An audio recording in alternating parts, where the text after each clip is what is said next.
One of the most frequently asked questions I receive on a day-to-day basis is, yo Aka, what is the controller that you use in your button layout? So in today's video we'll be explaining just that. So the controller that I am using is a Hori Onyx. A Hori Onyx is an Xbox-like controller with a PS4 layout, so I can play on PS4 and on PC. And what it allows me to do essentially is to play on analog stick, because I'm an analog stick user. So I use the analog stick in order to play the game. That is the way I like to play, and I've done that since pretty much since Dragon Ball FighterZ. So like even in 2018 I was playing with an analog stick. But what is even more important is if you want to get the same type of controller, as far as I know, they are not being produced anymore. Unfortunately, I do not think they are. When I looked at Amazon, there was like one more in stock and they said stopping production.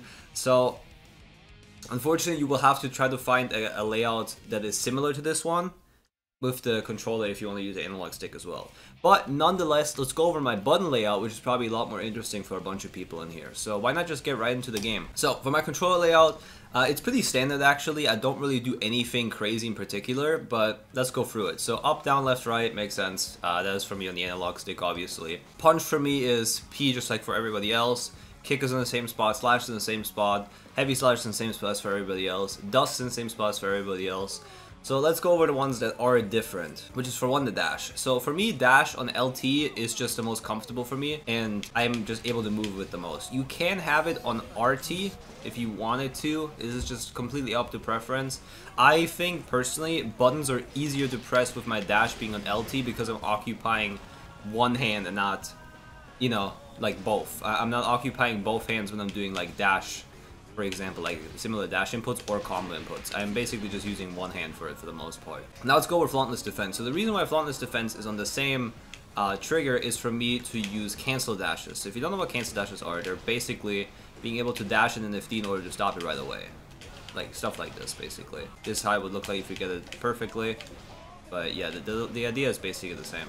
So I have it right here because it's easier for me to like navigate between left and right, as well as also it's just like I don't have space on my RT buttons anymore. Next button setting for me is roaming cancel. So roaming cancel for me is just an RT because again it's the most comfortable. It is all in one, so it's like one hand is used for combos while the other is used for movement and dashing.